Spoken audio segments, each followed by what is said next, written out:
Bem-vindo, bem-vinda ao canal Bytes Bíblicos. Como você já sabe, é só aqui no canal Bytes Bíblicos que você encontra com exclusividade o curso Liturgia da Palavra para você entender de vez as leituras da missa. Hoje nós vamos estudar as leituras do segundo domingo do tempo pascal, também conhecido como Domingo da Divina Misericórdia. Mas antes, se você não viu ainda, eu sugiro que você veja o vídeo Agora Sim Entendo as Leituras do Tempo Pascal, ano C. Ali eu explico o funcionamento, como as leituras foram escolhidas e como elas estão ligadas no seu conjunto. A sequência das primeiras leituras tiradas do livro de Atos, a sequência das segundas leituras tiradas do livro do Apocalipse e a sequência dos evangelhos tirados do Evangelho de João. Veja lá este outro vídeo, tenho certeza que será muito interessante. Hoje nós vamos estudar, então, as leituras do segundo domingo do tempo pascal.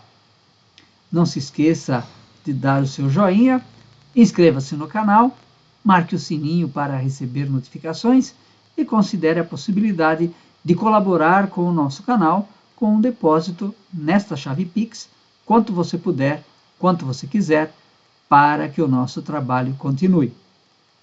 Vamos então para as leituras de hoje. As leituras do segundo domingo da Páscoa, também chamado Domingo da Misericórdia. Vamos lá. Temos lá Atos, capítulo 5, Salmo 117, ou 118, lá um trecho do livro do Apocalipse e Evangelho de João. Como sempre, vamos começar pelo Evangelho, tirado do capítulo 20 do Evangelho de João.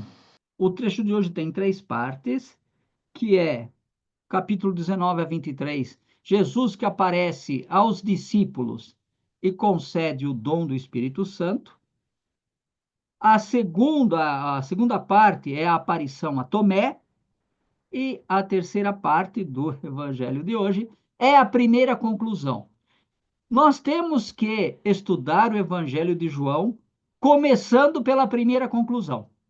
Então, o nosso estudo de hoje começa pelo fim do Evangelho, que é a primeira conclusão. Por quê?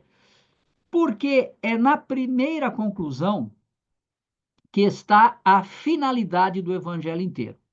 Quer dizer, para entender o Evangelho de João, a gente tem que olhar como é a conclusão. Só entende a história inteira quem chega no fim. E é esse trecho aí. Na presença dos seus discípulos, Jesus fez ainda muitos outros sinais que não estão escritos neste livro. Então, aqui já a primeira coisa para a palavra sinal. Vamos falar dela. Estes, porém, foram escritos para que creiais que Jesus é o Cristo, o Filho de Deus, e para que, crendo, tenhais a vida em seu nome. Então, tem aí a finalidade do Evangelho. Vamos então lá. Qual é a finalidade do quarto Evangelho? Para que creiais e para que, crendo, tenhais a vida. Outra parte do Evangelho de hoje, então, é a aparição aos discípulos e o dom do Espírito Santo. Então, aqui, como eu já tinha falado, Jesus aparece em uma comunidade, não aos 12 ou aos 11. Jesus se manifesta aos discípulos e discípulas, homens, mulheres, criança, velho. A gente não sabe quem estava lá, mas não eram somente os 11 remanescentes, né? Agora, o mais importante é que no versículo 22, Jesus diz: recebam hoje, agora, já imediatamente, neste exato momento, o Espírito Santo. E isso acontece no mesmo dia da ressurreição. Descobriram a ressurreição de manhã, Jesus à tarde, e o texto diz exatamente isso, à tarde daquele mesmo dia da semana. Em João, o Espírito Santo vem no mesmo dia, não em Pentecostes. E o que é mais importante é que no versículo 23, toda a comunidade recebe o dom do Espírito Santo e toda a comunidade recebe a missão e a autoridade para perdoar pecados. Então vejam que ali nós não estamos falando do sacramento da confissão. Estamos falando da missão, da responsabilidade, da atitude de perdoar pecados. Mas o bloco mais importante desse trecho aí é a aparição a Tomé. E aí vem uma coisa curiosa, porque o texto é maldoso. Nos versículos 19 a 23, Jesus se manifesta à comunidade, mas o versículo 24 diz que Tomé não estava lá. O texto não diz porque Tomé não estava lá, mas normalmente se acredita que Tomé tenha desistido, né? Tomé desanimou. O texto é maldoso porque diz que Tomé não era qualquer um. Não era alguém que tinha começado, ou que era assim que acompanhava Jesus meio de longe. O texto é maldoso porque diz que Tomé era um dos 12. Tomé, chamado Dídimo, que era um dos 12. Quer dizer, aqueles mais próximos de Jesus, aqueles que deveriam dar o exemplo de fidelidade. Esse aí desistiu, esse aí não veio. E aí, o mais curioso é que quando a comunidade vai contar para Tomé, ele exige provas. Ele diz: Ó, não acredito, se eu não enfiar o dedo na chaga, né? Se eu não tocar, eu não acredito. E depois, nos versículos 26 e 27, Jesus aceita o desafio e aparece a Tomé. Mas preste atenção: Jesus aparece a Tomé não lá na casa dele. Espera Tomé voltar para a comunidade. Então, a aparição a Tomé não é um ato individual para consumo próprio. É uma manifestação que acontece na comunidade. Quer dizer, só quando Tomé volta para a comunidade ele experimenta Jesus vivo e ressuscitado. E a exclamação de Tomé é uma exclamação, uma profissão de fé um pouco meia boca, né? Porque é meu Senhor e meu Deus, mas eu preciso ver, preciso tocar. E é aí que Jesus dá a bronca em Tomé e diz assim: bem-aventurados aqueles que acreditam sem ver. Ou seja, se precisa pegar, se precisa ver para acreditar, não é verdadeira fé. Aposto que você já conhecia a história de Tomé, já tinha lido este trecho mais uma vez e não tinha percebido alguns desses detalhes que nós contamos, não é verdade? Mas e a primeira leitura, tirado do livro de Atos? Também é bastante interessante. Veja aí.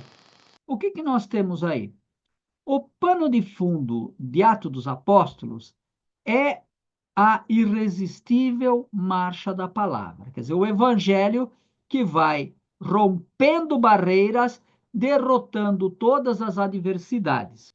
Em Atos dos Apóstolos, vários trechos mostram o sucesso da pregação, o sucesso da vida comunidade, mostram como a comunidade estava ali vivendo de uma maneira ideal.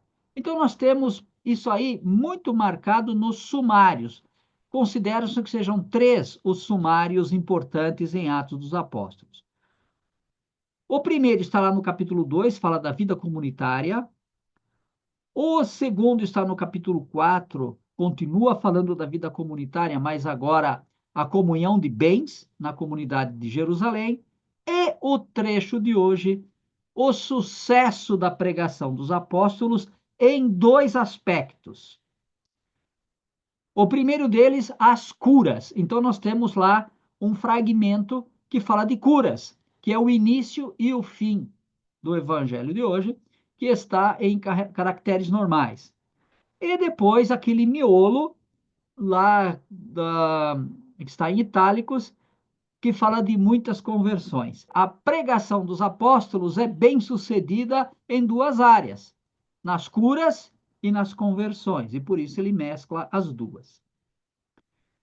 Tudo isso para demonstrar, então, o poder da palavra dos apóstolos. Recordem-se, o pano de fundo de Atos é a irresistível marcha da palavra. Quer dizer, nada e ninguém pode resistir à força do Evangelho.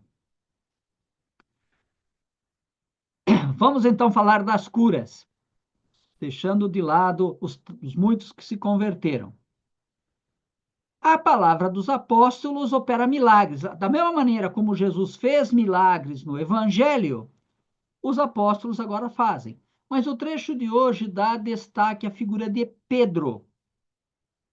Até a sombra de Pedro cura os doentes. Vejam que a figura de Pedro em Atos é muito, muito diferente da figura de Pedro dos Evangelhos. Pedro é covarde e indeciso, frouxo, medroso. Esse é o Pedro dos Evangelhos. Mas quando a gente vira a página e começa Atos dos Apóstolos, nós vemos um Pedro corajoso, decidido e firme. Então vejam que virou a página, já é outro Pedro. E naquele miolinho que está lá em itálico, as muitas conversões, também para mostrar esta força da palavra, dizendo que a palavra, a pregação dos apóstolos, ela é convincente e arrebatadora. Quer dizer, muitos acabam entrando. Mas parece que tem uma pequena contradição no texto. Porque o texto diz assim: os outros não se aproximavam. Quem são estes outros que não ousam se unir aos apóstolos? No, na obra de Lucas, tanto no Evangelho como em Atos, os outros são os de fora da igreja. Quer dizer, os outros são aqueles que não aderiram e nunca vão aderir.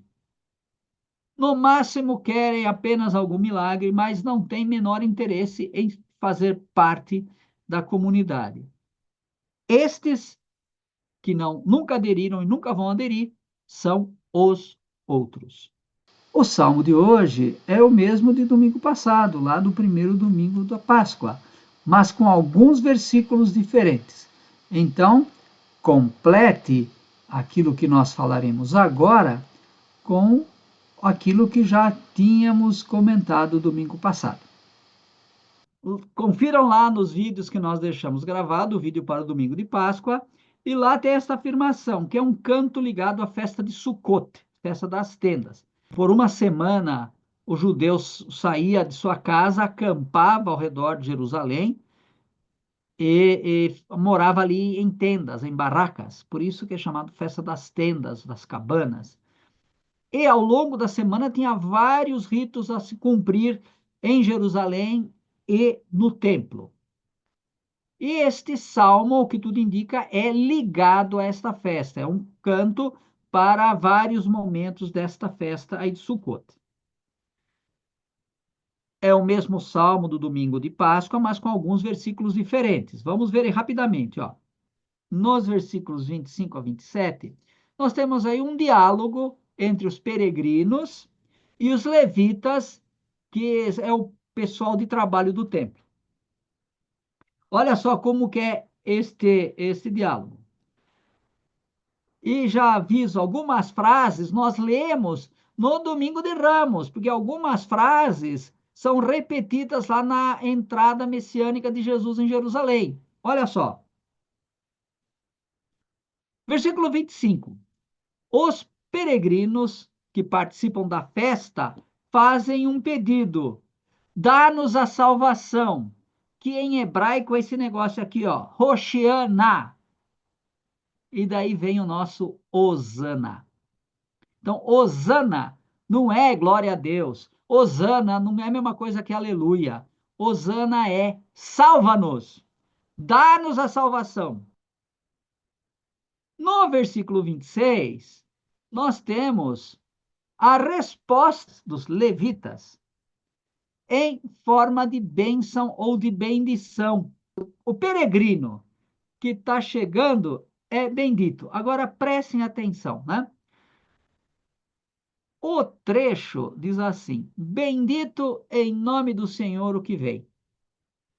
Então, temos que tomar cuidado com a pontuação para não dizer que é bendito aquele que vem em nome do Senhor, mas bendito em nome do Senhor aquele que vem.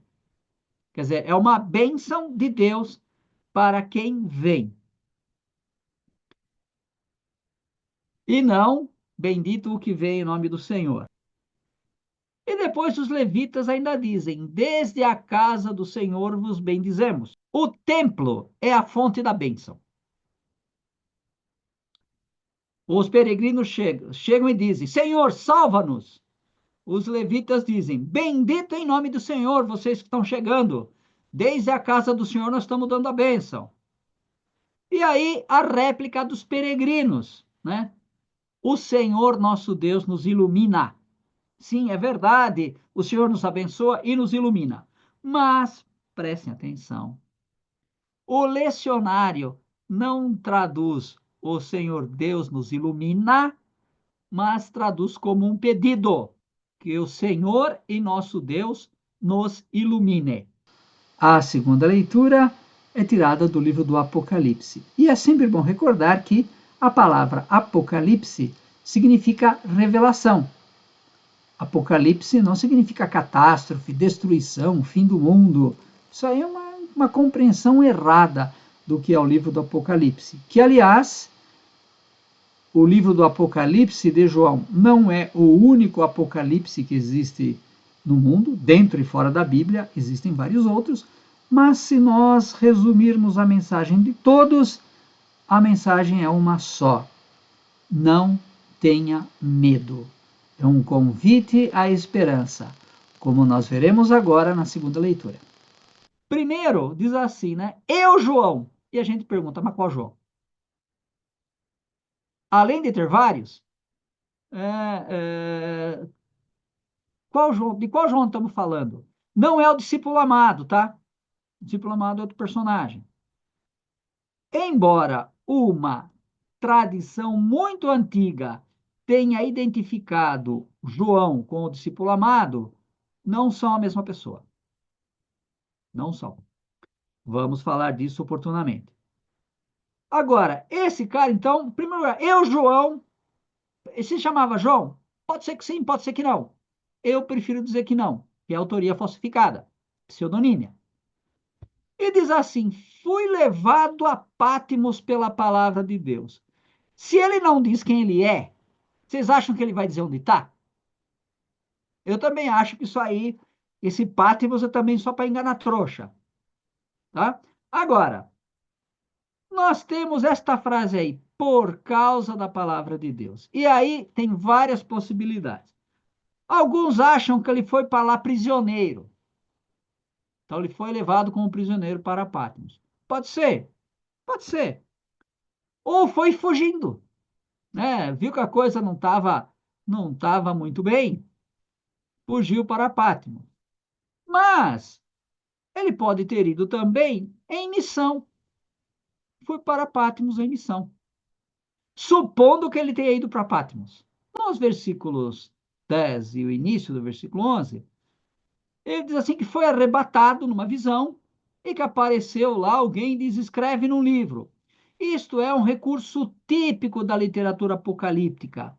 É muito comum na literatura apocalíptica a pessoa ter uma visão. Então ele diz que foi arrebatado e além de começar a enxergar coisas, quer dizer, o fato de ele ser arrebatado, quer dizer que aquilo que ele fala, ele testemunhou, viu com os olhos, quer dizer, para dar autoridade, o que ele vai falar em seguida, e depois ainda diz que foi mandado que ele escrevesse. Na Apocalíptica sempre tem um livro. E este livro contém tudo o que vai acontecer até o final do mundo. Quer dizer, toda revelação está registrada. Aliás, a palavra Apocalipse significa revelação. Tudo o que ele vê nesta visão, ele tem que escrever para ficar registrado. O livro é verdadeiramente um personagem importante nos escritos apocalípticos. O que significa que Deus já sabe tudo o que vai acontecer na história. Nada escapa. Nada ficou faltando. Tudo que vai acontecer já está programado. É uma dos pontos fundamentais dos Apocalipses. E ali nos versículos 12 e 13 aparece citar o Filho do Homem, que é o modo de falar de Jesus, né? E este Filho do Homem aparece em meio a 7 candelabros. 7 candelabros de ouro, quer dizer, a plenitude da luz de Deus que ilumina a terra. Esse Filho do Homem, como já falamos, é Cristo como Messias, Cristo na sua qualidade de Messias, diz que ele veste uma túnica longa, ou seja, ele tem a dignidade sacerdotal. E além de ter essa túnica longa, diz que ele tem uma faixa de ouro na cintura, que é o símbolo da realeza. E o que eles conversam? O vidente diz assim, que quando ele viu, ficou desesperado, se atirou por terra. E aí o personagem, este personagem messiânico, sacerdotal e régio, diz para ele, não tenhas medo. E vocês se recordam? Qual que é a mensagem dos livros apocalípticos? Não tenha medo. Quer dizer, é a mesma mensagem. Tenho certeza que você está esperando este momento para ver como estas leituras todas estão entrelaçadas. No tempo da Páscoa é uma perspectiva bastante interessante e bonita. Veja aí. Neste segundo domingo do tempo pascal, também chamado domingo da misericórdia, porque Jesus tem misericórdia do Tomé, né? Então vamos lá. Qual é o vínculo entre as leituras? Como tudo está ligado à presença de Jesus Cristo vivo na comunidade e as consequências desta manifestação, desta presença de Jesus na comunidade e na vida dos cristãos, então as leituras de hoje falam das qualidades do verdadeiro discípulo ou discípula e do verdadeiro testemunho, não da testemunha, mas do testemunho, da pregação, do anúncio, das palavras. Então, como que fica isso? No Evangelho, o verdadeiro discípulo, ou a verdadeira discípula, como gostaria a Rita, né? Pratica o perdão. Por outro lado, não é como Tomé, é fiel. A verdadeira discípula é fiel, que mesmo na crise, tanto pessoal como comunitária, não abandona a comunidade. Além disso, o verdadeiro discípulo, a verdadeira discípula, aceita o testemunho e a correção dos irmãos. Porque uma das linhas de interpretação desta coisa aí é que o Tomé não acreditou no testemunho da comunidade. Tudo bem, a gente vai dizer, Tomé era teimoso, né? Mas tem uma outra questão também, mas será que o testemunho da comunidade foi convincente? Será que quando o pessoal lá foi falar para Tomé, eles conseguiram convencer alguém? Que, aliás, é o problema da primeira leitura. O testemunho, o anúncio da ressurreição, lá na primeira leitura, é convincente, nós vimos, né? Atrai as pessoas, convence, os discípulos convencem pelas atitudes, não tanto pelas palavras, mas pela prática. No Salmo, o verdadeiro ou a verdadeiro discípulo ou discípula tem palavras para bem dizer, não para amaldiçoar, não para perseguir. E na segunda leitura, nós vimos lá o vidente, né, que dá o verdadeiro testemunho para provocar esperança. Não tenha medo. E é claro, o momento que muitos desejam. Como falar dessas leituras numa pregação, numa catequese. Não poderemos deixar de ligar tudo isso à pessoa do nosso querido Papa Francisco, que esta semana entrou para a vida eterna. Vamos ver.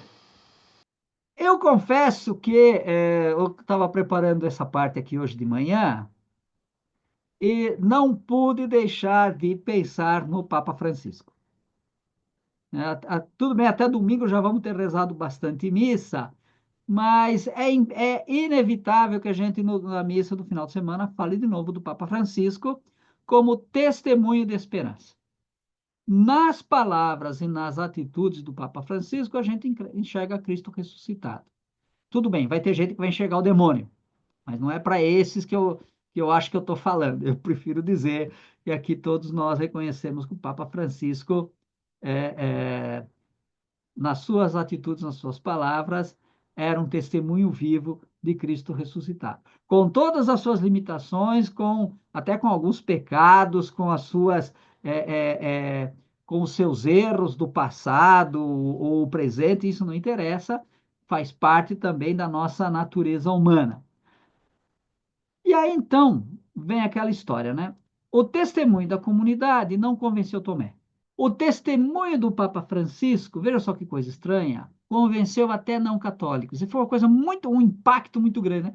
Católicos que se diziam muito fervorosos, rezando para o Papa Francisco morrer, não aceitavam como Papa, e protestantes rezando para ele continuar vivo.